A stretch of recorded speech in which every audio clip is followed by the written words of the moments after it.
친히 선한 목자 되어주신 우리 주님의 은혜에 감사하는 우리 성도님들 되시길 축복합니다. 하나님이 우리를 구원하실 때에는 단계, 과정이 있습니다. 예를 들면 이스라엘 백성들은 애굽에서 오랜 시간 노예로 살았습니다. 하나님이 그들을 불쌍히 여기셔서 이 노예 생활에서 구원해 주시기를 원하셨고 그 일을 행하셨습니다. 그런데 이 구원에는 단계, 과정이 있었다는 것입니다. 먼저 하나님이 이스라엘 백성들을 애굽에서 이끌어내셨습니다.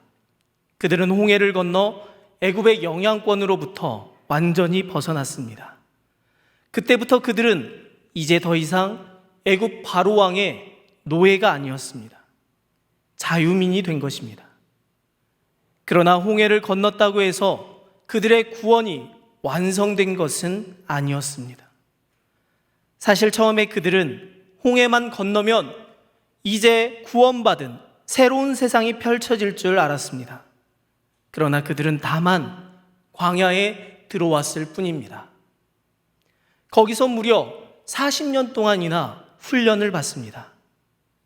그리고 충분히 훈련된 그 후에야 요단강을 건너 약속의 땅, 그토록 바라고 기대했던 가나안 땅에 들어가게 되었습니다.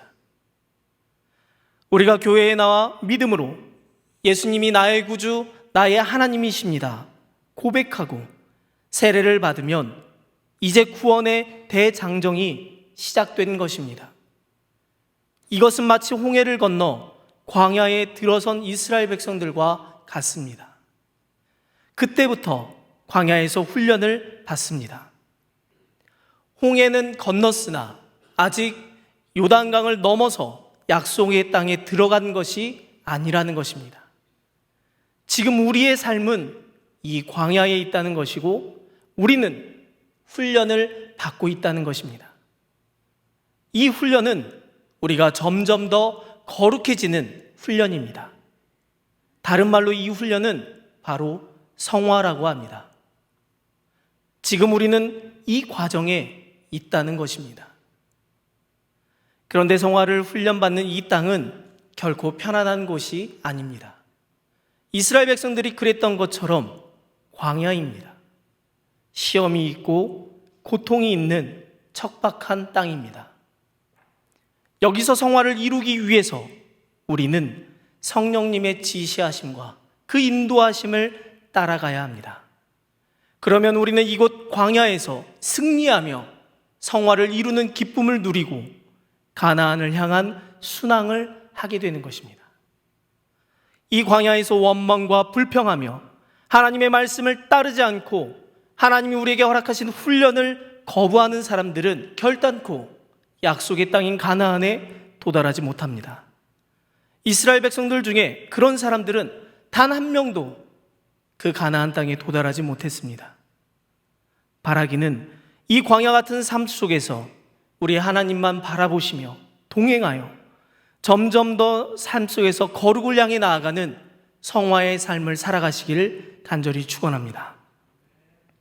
우리가 성화 훈련을 받을 때 참 많은 종류의 훈련을 받게 됩니다.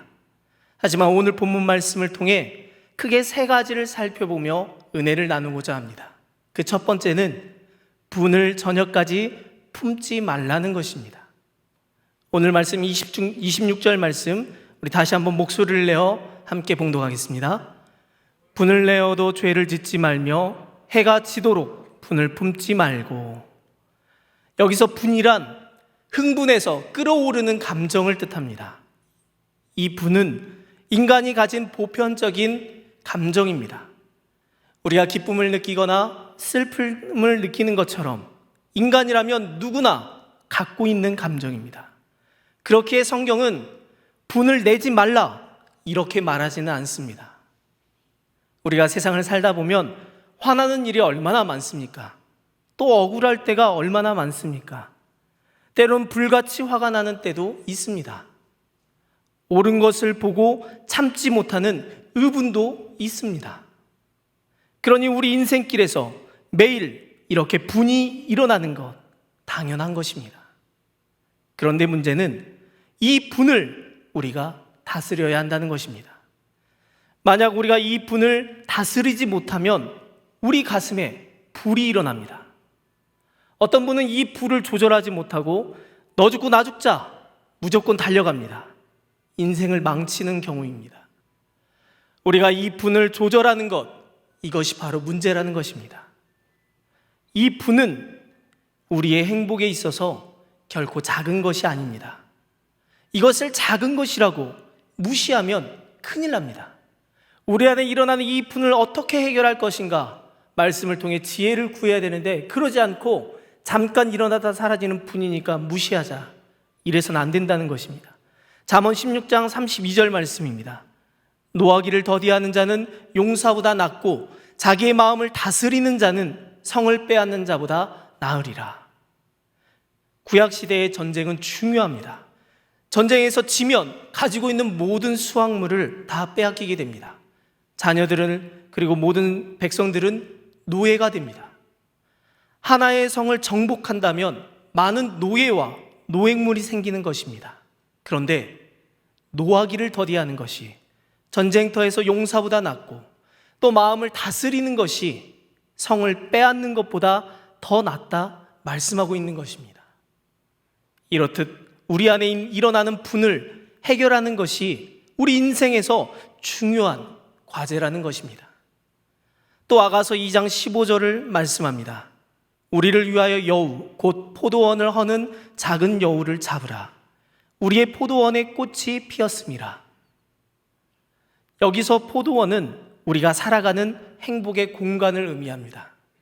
포도원에서 포도주를 만들고 포도주는 그 우리들에게 잔치의 기쁨을 줍니다. 인간에게 행복을 주는 이 그 포도원에 작은 여우 한 마리가 들어왔다는 것입니다.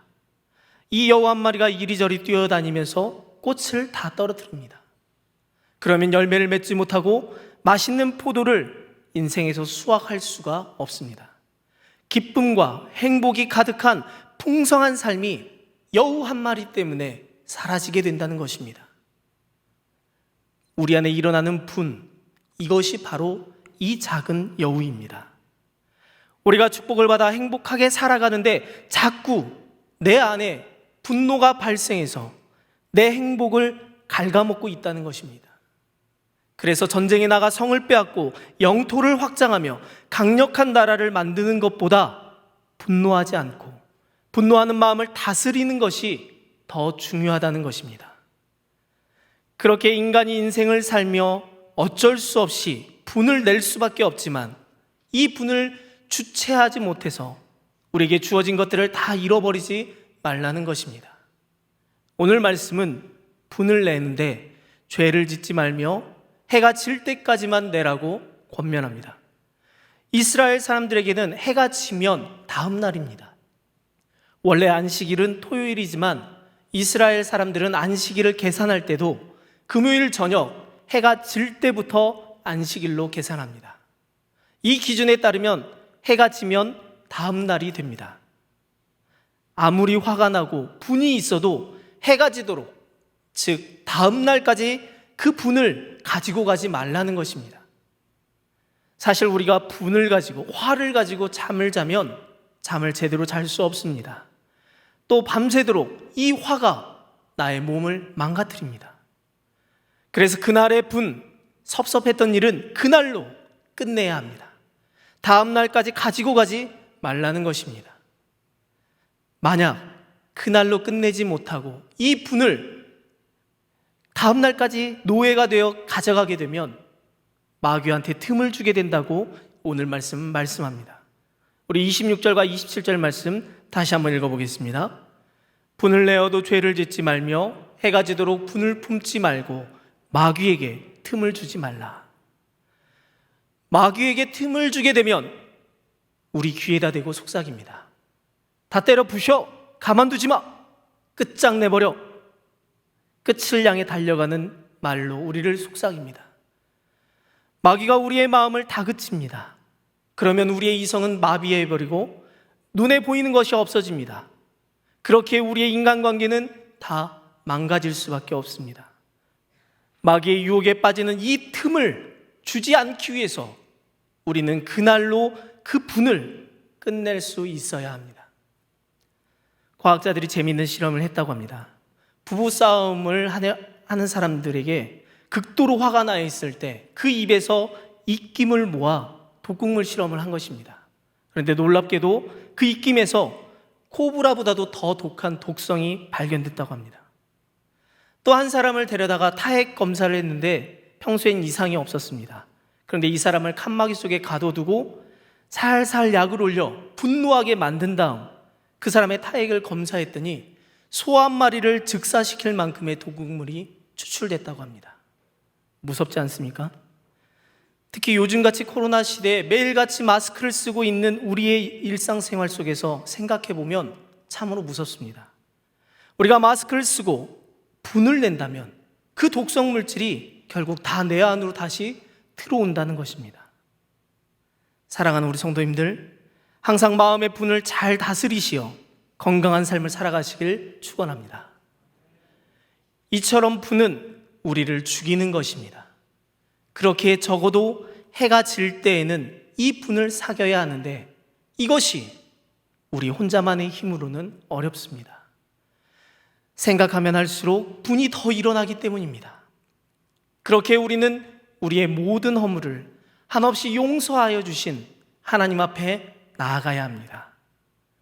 우리의 그 많은 허물과 죄악을 용서해 주시고 늘 품어주시고 안아주시는 하나님 앞에 나아가 그분 앞에 나의 이 모든 울분을 쏟아놓으며 기도하다 보면 놀랍게도 상대방의 잘못이 아니라 나 자신의 잘못이 무엇인지 생각해 보게 됩니다.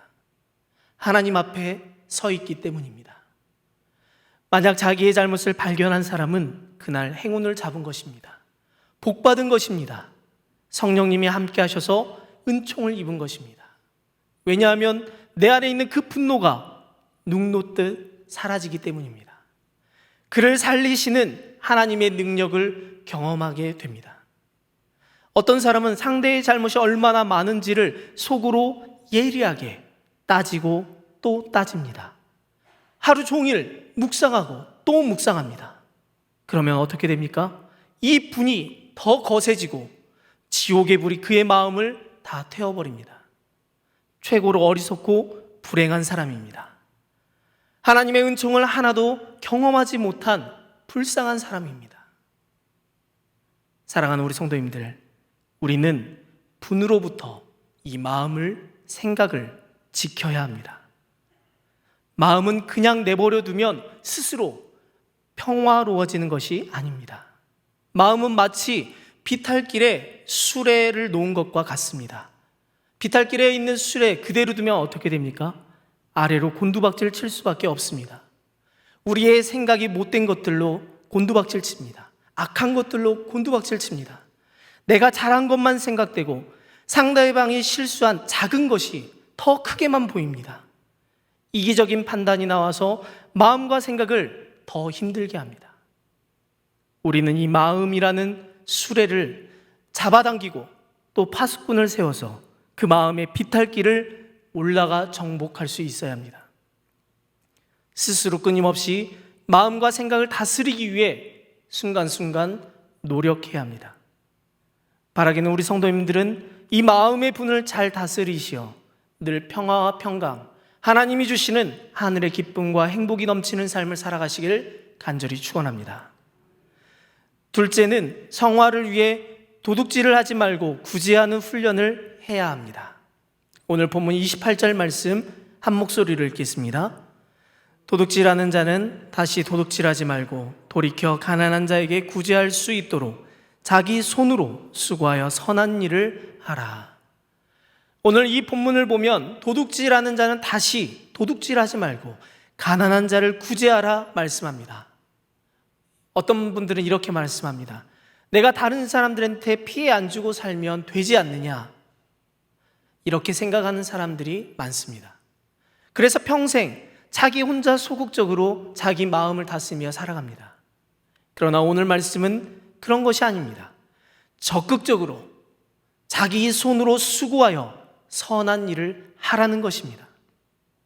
성화, 거룩을 향해 나아가는 우리의 삶, 수고하여 구제하는 일이 반드시 필요합니다. 우리가 구제하려면 먼저 우리 안에 있는 이기심을 벗어놓을 수 있어야 합니다. 이기심은 모든 사람의 관계에서 자기의 이익을 가장 우선시하며 자기 것을 먼저 챙기는 것입니다. 자기는 내놓지 못하고 내려놓지 못하고 받을 것, 얻을 것만 생각하는 것입니다. 참으로 사람 관계가 비참할 것입니다. 다른 누군가를 만날 때마다 받을 것만 생각한다면 얼마나 비굴합니까? 우리는 이러한 내 안에 있는 이기심을 극복할 수 있어야 됩니다.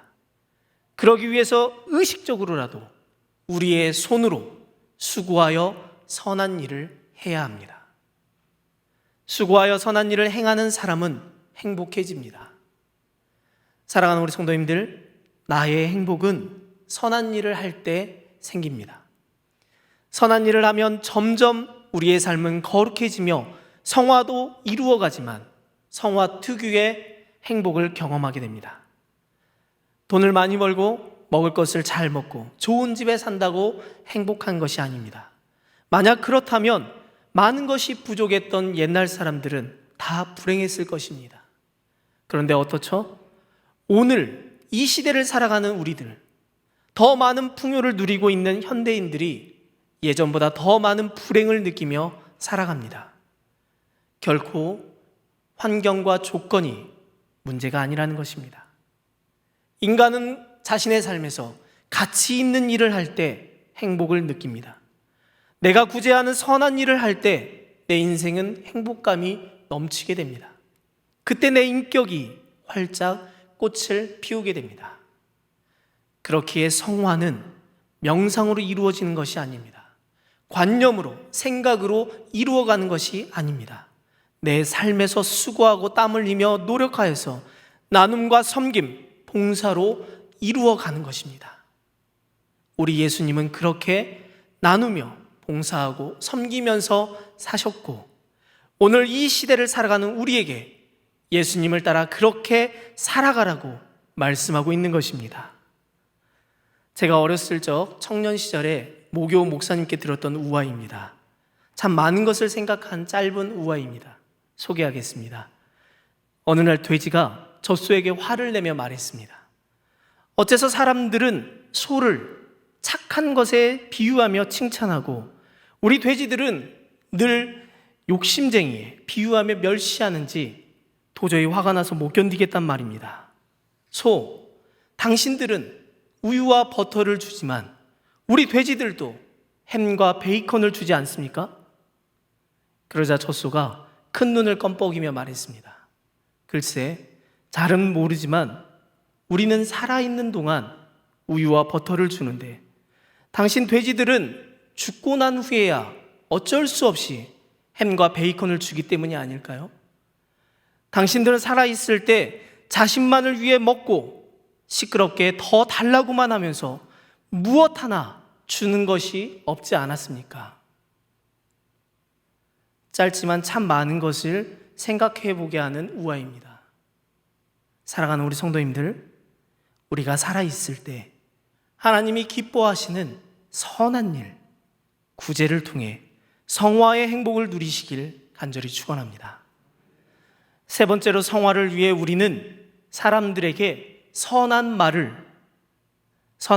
은혜를 끼치는 훈련을 해야 합니다. 29절 말씀 한 목소리로 읽겠습니다. 무릇 더러운 말은 너희 입 밖에도 내지 말고 오직 덕을 세우는 데 소용되는 대로 선한 말을 하여 듣는 자들에게 은혜를 끼치게 하라. 아멘. 더러운 말은 입 밖에도 내지 말라고 하는데 여기서 말하는 더러운 말이란 단순히 좋지 않은 언어가 아닙니다. 악의 있는 험담, 외설, 악의적인 소문을 퍼뜨리는 것을 말합니다. 이 더러운 말은 상대방을 무너뜨리고 나아가서 공동체를 파괴합니다. 이러한 더러운 말 대신에 우리는 선한 말을 해야 합니다. 선한 말은 다름 아닌 서로에게 은혜를 끼치는 말입니다. 우리는 가족 공동체, 교회 공동체, 더 나아가 사회 공동체에 소속되어 살아갑니다. 우리가 이렇게 공동체에 소속되어 살아갈 때 은혜를 끼치는 선한 말로 그 공동체의 구성원들을 격려하고 소망으로 일으켜 세우며 은혜를 끼쳐야 한다는 것입니다. 그래서 우리는 말을 할 때 내 말이 다른 사람에게 은혜를 끼치는가 늘 조심스럽게 생각해야 합니다. 예배 시간에 설교 말씀을 통해서만 하나님의 은혜를 받는 것이 아닙니다. 하나님은 우리를 통해 다른 사람에게 격려하고자 원하십니다. 우리를 통해 세상을 위로하고자 원하십니다. 우리를 통해 세상 사람들에게 은혜를 주시고자 원하십니다. 이 사실을 잊지 않아야 합니다. 오늘 말씀을 정리하겠습니다. 우리는 구원을 받고 가나안을 향해 광야로 나선 사람들입니다. 매일매일 우리의 삶은 거룩을 향한 성화를 이루는 훈련의 장입니다. 해가 지도록 분을 품지 않는 훈련, 하나님이 기뻐하시는 선한 일로 구제하는 훈련, 더러운 말을 하지 않고 서로에게 은혜를 끼치는 말을 하는 훈련을 해야 합니다. 사랑하는 성도님들, 이 훈련은 행복한 일입니다. 이것은 결코 고난의 길이 아닙니다. 나를 구원하는 일입니다. 탈무드에 이런 말이 있습니다. 모든 사람은 허락받은 모든 즐거움 가운데 자신이 즐기지 못한 즐거움에 대해서 그 이유를 하나님 앞에서 설명해야 한다. 사랑하는 성도님들, 우리가 하늘나라에 갔을 때 우리는 하나님 앞에서 설명을 해야 합니다. 행복할 수 있었는데 행복을 누리지 못한 이유, 웃을 수 있었는데 울었던 이유, 용서할 수 있었는데 분노했던 이유, 나눌 수 있었는데 움켜쥐고만 있었던 이유, 다른 사람에게 말로 은혜를 끼칠 수 있었는데 그렇지 못했던 이유, 하나님 앞에서 설명해야 합니다. 하나님께서는 우리에게 오늘을 살아갈 은혜를 충분히 주셨고 우리에게 행복한 길을 분명하게 제시해 주셨습니다. 다만 우리가 그 은혜를 누리지 못하고 그 행복의 길을 주의 발자취를 따라 걷지 않았기 때문에 우리의 삶이 살맛나지 않은 것입니다. 사랑하는 우리 성도님들, 오늘 말씀을 기억하며 오늘 우리가 감당해야 할 성화의 훈련에 적극적으로 참여해 보시기 바랍니다. 이러한 성도의 자기관리를 통해 우리의 삶에 하나님의 기쁨이 충만하며 은혜를 증거하는 귀하고 복된 삶을 살아가시길 우리 주 예수 그리스도의 이름으로 간절히 축원합니다. 기도하겠습니다. 사랑과 은혜가 풍성하신 하나님, 오늘 귀한 말씀을 통해 우리의 마음과 생각을 다스리는 것이 얼마나 중요한 일인지 깨닫게 하심에 감사를 드립니다. 긍휼의 하나님, 우리에게 넉넉한 마음을 더하시고 선한 마음을 더하셔서 썩어 없어질 것을 움켜쥐고 있는 어리석은 자들이 되지 않게 하시고 수고하여 선을 행하는 자들이 되어 하늘의 보화를 쌓아가는 하늘의 기쁨이 충만한 자들이 되게 하여 주옵소서. 무엇보다 주의 성령님 친히 우리의 입술을 주장하여 주사 생명을 살리는 거룩한 입술이 되게 하시고 하늘의 은혜를 증거하는 복된 입술이 되어 은혜를 끼치는 삶을 살아가게 하옵소서. 이 땅에서 우리에게 주어진 삶을 통해 거룩을 향해 나아가 성화를 이루어가는 지혜로운 자들이 되게 하여 주옵소서. 믿음에 믿음을 더하시고 은혜에 은혜를 더하셔서 이 모든 성화의 훈련 과정을 잘 인내하며 걸어가게 하시어 정금과 같은 믿음으로 예수 그리스도의 분량까지 성장하는 하나님의 귀한 자녀들이 되게 하여 주옵소서. 언제나 우리와 함께 하시며 우리를 인도하시는 선한 목자 되신 우리 주 예수 그리스도의 이름으로 간절히 기도합니다. 아멘.